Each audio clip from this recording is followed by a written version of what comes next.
देखो स्प्लीन जो है चित्र में दिखाई पड़ रहा है, ये अमाशय और डायाफ्राम के बीच में एक लाल रंग का स्प्लीन 12 सेंटीमीटर लंबा, ये है अमाशय, ये है डायाफ्राम और यकृत के बाईं तरफ ये पाया जाता है। यकृत के बाईं बगल में स्थित होता है, 12 सेंटीमीटर लंबा होता है, गहरे लाल रंग का होता है, सकरा होता है ये। और ये उत्तक इसमें रेटिकुलो एंडोथेलियल उत्तक, इसका इंपॉर्टेंट चीज है जिससे उत्तक से बनता है, उसका नाम है रेटिकुलो एंडोथेलियल सेल से बना रहता है। और ये उत्तक की खासियत है डिस्ट्रक्शन, ये नष्ट करने का क्षमता रखता है, तोड़ने का क्षमता रखता है। ये खास किस्म के उत्तक से बना रहता है। और इसका जो मेन इम्पोर्टेंट काम है, इसका मेन इम्पोर्टेंट कार्य है कि आरबीसी जब 120 दिन के हो जाने के बाद में जब उसकी मृत्यु हो जाती है तो रुधिर के टूटे फूटे और स्थिर रुधिर अणुओं को क्या करता है, निरर्थक एवं हानिकारक जो रंग होते हैं उसको भक्षण करके रुधिर की सफाई करता है। तो ये रुधिर का रक्त का साफ करना इसका काम है, रक्त की सफाई करना। क्योंकि पता है 120 दिन के बाद जब ये टूट जाता है टुकड़े टुकड़े में, जो टूट जाने के बाद में वो रक्त में रह जाता है, यकृत में जो है इसको कुफर सेल्स के द्वारा नष्ट किया जाता है, तोड़ा जाता है और रक्त की सफाई करने का काम स्प्लीन करता है, ताकि टूटे हुए टुकड़े जो होते हैं उसको भक्षण करके उसको ख़त्म कर देता है और रक्त की सफाई करने का काम करता है। दूसरा इम्पोर्टेंट काम है कि रक्त में एडल्ट में अवस्था में ये जो है रक्त का निर्माण भी करता है, रक्त बनाने का कार्य भी ये करता है, रक्त का निर्माण का काम ये करता है।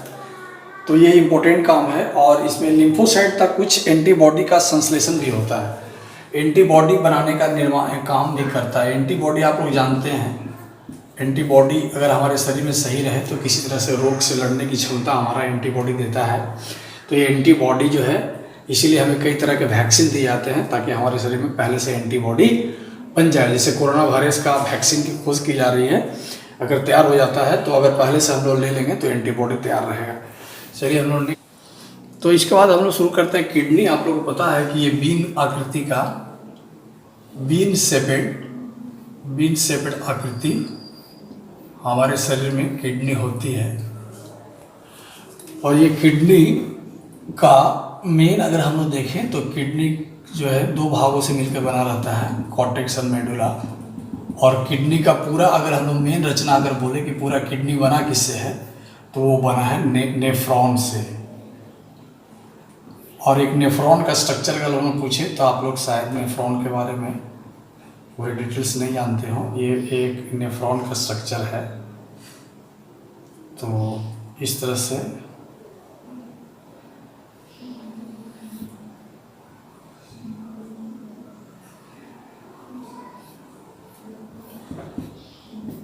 से नेफ्रॉन एक देखने में को मिलता है। बॉमेंस कैप्सूल्स, यहाँ पर glomerulus, Bowman's capsule, glomerulus, Malpighian cells कहते हैं दोनों मिला करके।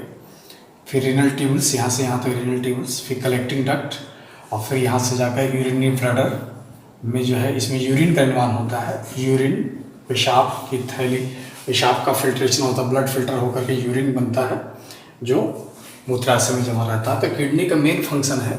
तो ये दो किडनी होते हैं जो उदर गुहा में पीछे की ओर अमाशय के नीचे में ये रीढ़ की हड्डी की तरफ पीछे की तरफ स्थित होते हैं।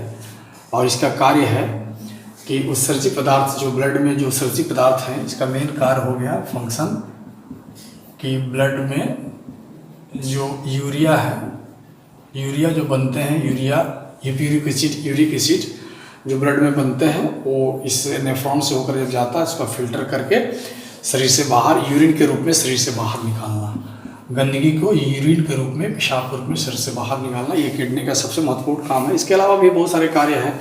तुम्हारा एसिड बेस का बैलेंस करना, इलेक्ट्रोलाइट, बॉडी में पोटेशियम, सोडियम, इलेक्ट्रोलाइट का बैलेंस रखना, वाटर का बैलेंस, पानी का संतुलन रखना।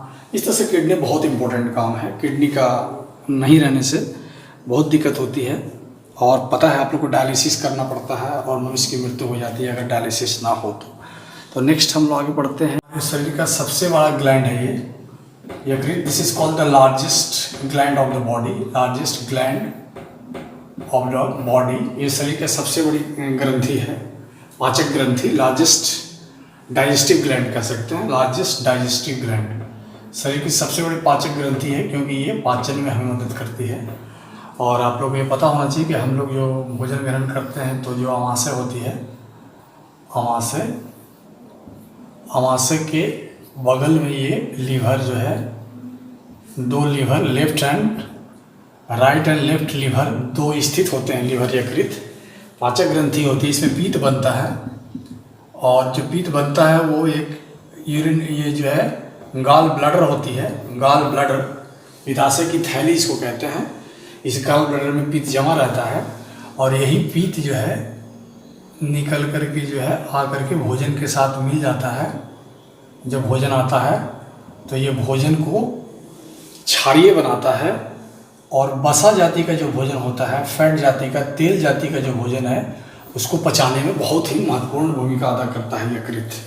ब्रेन का जो चित्र हम लोग पढ़े, इस ब्रेन का पिछला हिस्सा, मेडला वाला गाटा, ये नीचे की ओर बढ़ कर के एक कमर तक जाती है। ये ब्रेन जो है खोपड़ी से निकल करके, ये हमारा ब्रेन का जो हिस्सा होता है खोपड़ी से निकल कर ये गर्दन से आकर के ये रीढ़ की हड्डी से होते हुए एक कमर तक जाता है। तो इसके अंदर जो नली है इसको कहते हैं स्पाइनल कॉर्ड, रीढ़ रज्जु। बहुत ही इम्पोर्टेंट अंग है और ये जो सेंट्रल नर्वस सिस्टम का दूसरा भाग है।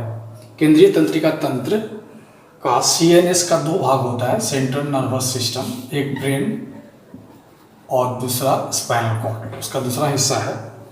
और स्पाइनल कॉर्ड जो है, इससे 31 जोड़ी तंत्रिकाएं निकलती हैं। Spinal nerves, 31 pairs of spinal nerves, तंत्रिकाएं निकलती हैं जो पूरे शरीर में जाल की तरह बिछा रहता है और संवेदनाओं को भी, सूचनाओं को तुरंत ग्रहण करता है, ब्रेन तक पहुंचाने का काम करता है। उसके हिसाब से ब्रेन तुरंत कार्य करती है। तो स्पाइनल कॉर्ड जो है अपने आप एक बहुत ही महत्वपूर्ण अंग है। और दूसरा सबसे इम्पोर्टेंट काम है कि प्रतिवर्ती क्रियाओं का कंट्रोल भी ये करती है। प्रतिवर्ती क्रिया एक बहुत ही इम्पोर्टेंट क्रिया है। प्रतिवर्ती क्रिया, शरीर में होने वाली प्रतिवर्ती क्रिया, रिफ्लेक्स एक्शन की जो क्रिया होती है, रिफ्लेक्स एक्शन, उसका कार्य भी ये स्पाइनल कॉर्ड के द्वारा ही संपन्न होता है। जैसे हृदय का धड़कना जो है, हठात आँख के पलक का झपकना, आप चलते जा रहे हो, चलते चलते हठात जो है आँख में कीड़ा पड़ गया, पैर आँख मुँह अपने आप बंद हो जाती है पलकें, वो प्रतिवर्ती क्रिया है। साइकिल चलाना, टाइपराइटिंग करना, तो ये प्रतिवर्ती क्रियाएं, जितनी भी तरह की क्रियाएं जो अचानक अपने आप होती हैं, हमारी इच्छा पर निर्भर नहीं करती, वो सारी प्रतिवर्ती क्रियाएं जो है स्पाइनल कॉर्ड के द्वारा कंट्रोल की जाती है।